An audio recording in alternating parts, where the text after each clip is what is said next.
마태복음 26장 우리 1절부터 우리 16절의 말씀 우리 천천히 우리 한 절씩 읽어보겠습니다.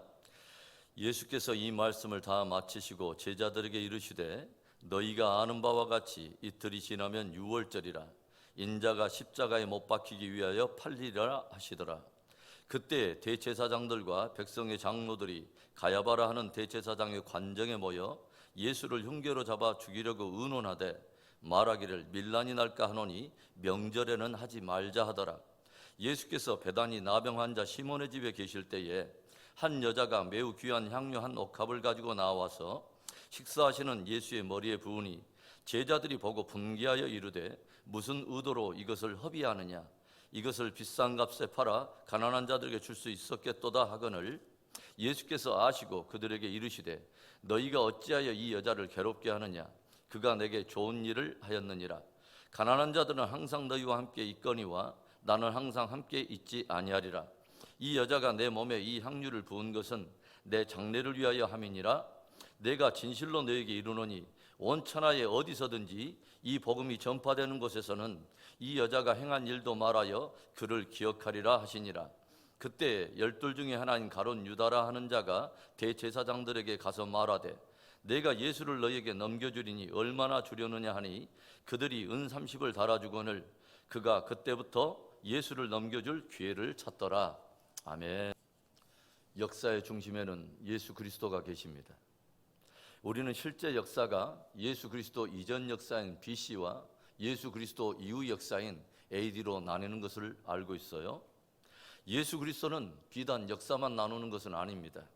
모든 인생들을 또한 그를 진실로 영접하여 구원을 얻는 인생과 그를 거부함으로 멸망에 이르는 인생으로 나누어버리죠. 모든 인생들의 분기점에는 예수 그리스도와 그의 십자가가 있는 것입니다.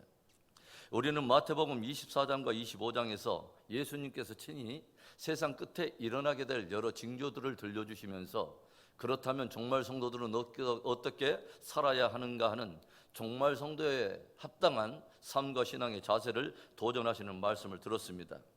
그리고 나서 이제 성경은 모든 조명을 십자가를 향한 예수님의 행보에 집중하고 있다고 하는 것을 우리가 알게 되죠. 1절과 2절의 말씀, 예수께서 이 말씀을 다 마치시고 제자들에게 이르시되 너희가 아는 바와 같이 이틀이 지나면 유월절이라 인자가 십자가에 못 박히기 위하여 팔리리라 하시더라. 잠시 전에 마태복음 25장에서 양과 염소에 대한 비유를 통해서 당신이 세상 끝에 크신 영광 가운데 임하게 될 것과 영광의 보좌에서 모든 민족과 인생들을 구분하고 판결하실 것을 들려주신 예수님께서 이제는 그 영광과는 너무도 어울리지 않는 십자가의 죽음을 말씀하시는 것이죠. 그리고 대제사장과 또 백성의 장로들도 서서히 예수님을 흉계로 잡으려고 모의를 꾸미는 모습을 우리가 보게 됩니다. 오늘의 말씀에서 우리는 세 인물을 주목하게 되는데요. 첫 번째는 유월절 양이 되신 예수님이십니다. 예수님께서는 오늘 제자들에게 이틀이 지나면 유월절이 이르게 될 것과 바로 그날에 예수님이 십자가에 달려 죽으실 것을 말씀하시죠. 여러분, 유월절이 어떤 날이죠? 그날은 이스라엘 백성들이 430년의 애굽의 종살이를 벗어나서 하나님의 주옥과 같은 은혜 속에서 자유와 해방을 맞게 된 바로 그것을 기념하는 절기죠. 특별히 유월절은 하나님이 애굽에 내리셨던 10번째 재앙인 장자 심판과 연결되어 있는 사건입니다. 여러 기적과 심판적인 권능을 보고서도 바로 왕이 하나님의 백성인 이스라엘 백성을 내놓지 않자 하나님께서는 마지막으로 애굽의 바로 왕의 첫째 아들로부터 시작해서 애굽의 맷돌 가는 여인의 첫 아들까지 또 모든 생축의 첫 새끼까지 사망으로 쳐버리실 것을 경고하시죠. 그리고 그날에 당신의 백성인 이스라엘 백성들에게는 저들이 사망과 심판을 면하고 생명을 얻을 수 있는 놀라운 생명 복음 언약을 하나 들려주시죠. 그것은 바로 어린 양을 잡아서 그 피를 집의 좌우설주와 임방에 바르라고 하는 것이죠. 그러면 나 여호와가 그 집에 발려진 그 피를 보고 그 집을 넘어감으로 인해서 그 집의 모든 식구들이 생명을 얻게 될 거라고 하는 것이죠. 그래서 너물유, 너물월, 마디절에서 유월절에 기원이 된 것입니다. 하나님께서는 이후에 이스라엘 백성들이 해마다 이 유월절을 기념하여 지킬 것을 율법에 정하시는데, 이스라엘 백성들은 유월절이 이르게 되면 온 이스라엘 회중들이 해질녘에 각 집의 식구에 맞게 양을 잡고 그 피를 집 좌우 설주와 임방에 바르고 그날에 누룩 없는 떡과 함께 그 양고기를 먹을 것을 율법에 정하십니다. 또한 저들이 그것을 먹을 때는 허리에 띠를 띠고 발에 신을 신고 손에 지팡이를 들고서 급히 먹으라 라고 말씀하세요. 여러분, 왜 예수님께서는 굳이 유월절을 언급하시면서 바로 그날에 당신이 십자가에 달려 죽을 것을 말씀하시는 것일까요? 왜 주님은 온 이스라엘 회중들이 십자가에 바로 예수님을 잡아서 유월절 어린 양을 잡을 해질녘 바로 그 동일한 시간에 죽음을 맞이할 것을 주님이 말씀하시는 것일까요? 바로 당신이 하나님께서 죄로 말미암아 죽을 수밖에 없는 인류에게 사망을 면하고 생명을 얻게 하시려고 십자가에 내어 죽게 하신 바로 그 유월절 양이시기 때문에 그렇습니다. 그래서 이제 저를 믿는 자, 곧 예수의 피를 그 영혼의 설주와 임방에 바르는 자마다 멸망치 않고 영생을 얻게 하시려 하는 것입니다. 그날 밤 온 이스라엘 백성들이 허리에 띠를 띠고 발에 신을 신고 손에 지팡이를 잡고 급히 양고기를 먹었던 것처럼 모든 인생들에게 있어서 유월절 양이 되신 예수 그리스도를 믿어 구원 얻는 일보다 더 급한 일은 없는 것입니다.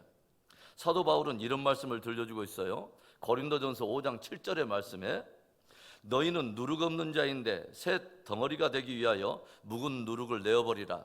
우리의 유월절 양 곧 그리스도께서 희생되셨느니라. 여러분, 오늘 저와 여러분의 영혼에는 그 좌우의 설주와 임방에는 어린 양의 피가 있습니까? 십자가만이 하나님께서 인생들을 구원 얻게 하시는 구원의 능력임을 믿습니다. 오늘 말씀에서 주목하게 되는 두 번째 인물, 향유 옥합을 깨뜨린 한 여인입니다. 오늘 말씀을 보면 예수님의 행보가 진행되어 가면서 예수님이 베다니를 지날 때에 아주 기이한 일을 행한 한 여인의 사건이 기록되어 있어요. 6절과 7절의 말씀, 예수께서 베다니 나병 환자 시몬의 집에 계실 때에 한 여자가 매우 귀한 향유 한 옥합을 가지고 나와서 식사하시는 예수의 머리에 부으니, 예수님께서 시몬의 집에서 머물고 계시는데 한 여인이 옥합을 가지고 예수님께 나오더니 그 옥합을 깨뜨려 그 안에 있는 향유를 예수님의 머리에 부으시더라고 하는 거죠. 도대체 이것이 무슨 일입니까? 다른 복음서에 보면 이 여인이 부은 향유는 약 300데나리온, 그러니까 한 노동자의 무려 16년치 월급에 해당하는 매우 값비싼 것이었음을 우리가 알게 됩니다. 이 기이하고도 황당한 일을 바라보던 제자들은 갑자기 분개하기 시작하죠. 그리고 여인을 추궁하기 시작해요. 너는 무슨 의도로 이것을 허비하느냐? 이것을 비싼 값에 팔아서 가난한 자들에게 줄 수 있었으리라. 왜 이 비싼 것을 이런 식으로 낭비할 수 있다는 말이냐라고 책망을 한 것입니다. 그런데 이때 예수님께서는 이런 놀라운 말씀을 들려주세요. 너희가 어찌하여 이 여인을 괴롭게 하느냐? 그 여인은 내게 좋은 일을 행하였느니라. 이 여인이 내 몸에 향유를 부은 것은 내 장래를 위한 것이라. 내가 진실로 너희에게 이르노니 온 천하에 어디서든지 복음이 전파되는 곳에서는 이 여자가 행한 일도 말하여 그녀를 기억하게 하라. 얼마나 놀라운 말씀입니까? 예수님께서는 그 여인이 행한 일이 제자들이 말한 것처럼 허비가 아니라 바로 여인의 중심 안에 있는 주님을 향한 사랑과 헌신이었다는 것을 금세 아시고 복음이 전파되는 곳곳마다 그 여인이 행한 일도 전파하여서 그 여인을 기억하도록 축복하시는 것을 우리가 보게 되죠. 다른 사람들에게는 허비처럼 보였지만 주님은 그것이 깊은 사랑의 헌신이란 것을 금세 알아차리신 것입니다. 그 여인은 잠시 후에 300데나리온 정도가 아니라 온 우주 가운데 그 어떤 것과도 바꿀 수 없는 가장 귀하신 예수님께서 친히 당신의 보배로운 몸을 깨뜨려 향유가 아닌 향유보다 더 진하고 귀한 당신의 피를 온 인류를 위해 흘려주실 그 희생을 기념한 것입니다. 얼마나 놀라운 영적 통찰력이며 얼마나 귀한 사랑의 헌신입니까?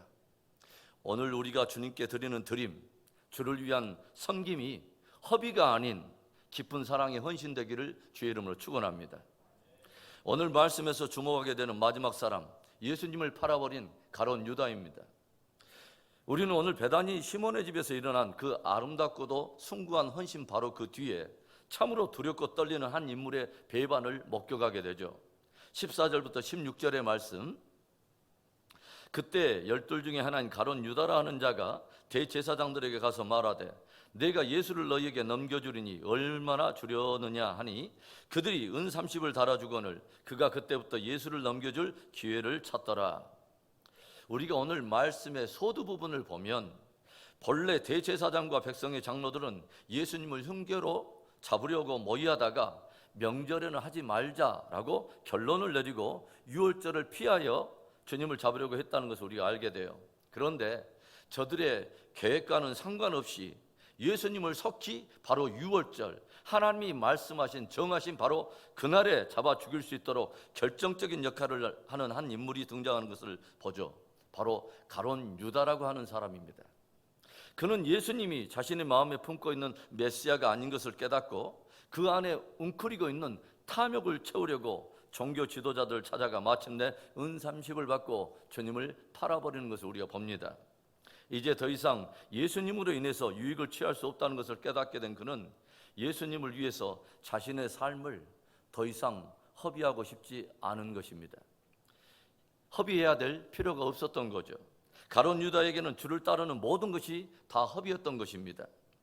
주를 따르는 모든 일에 대해서 그에게는 늘 보상이 필요했습니다. 얼마나 주려느냐, 얼마나 주려느냐. 성경을 보면요, 장자권을 경홀히 여기다가 팥죽 한 그릇에 그것을 팔아먹은 예수로부터 시작하여 그렇게 소중하고 값진 것을 그렇게 속되고 허탄한 것과 바꿔먹다가 망한 인생들의 이야기가 종종 등장하죠. 오늘 우리는 예수님의 십자가를 둘러싸고 극명하게 나뉘는 한 여인과 가룟 유다의 인생을 우리는 목도하게 됩니다. 주를 향한 우리의 아름다운 헌신으로 말미암아 늘 저와 여러분이 머무는 곳마다 향유 내음이 가득하게 되기를 주의 이름으로 축원합니다. 좋으신 하나님 아버지 감사합니다.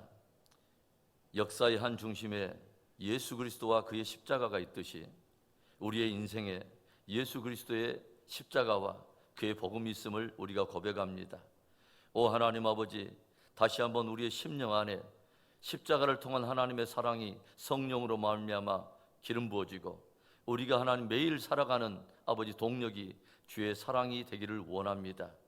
오 하나님 아버지, 가장 값비싼 아버지요 옥합이라고 할 수 있는 주님의 몸을 깨뜨려 향유보다 진한 아버지요 보배로운 피를 아버지 흘림으로 인하여 아버지 영원토록 멸망할 수밖에 없는 우리를 사망에서 건져 생명으로 인도하신 주님, 우리도 하나님 주를 향하여서 우리의 옥합을 깨뜨려 주님을 영화롭게 하도록 주여 아름다운 은혜로 우리를 붙드시옵소서. 귀한 새벽에 하나님의 말씀을 붙들고 나아갑니다.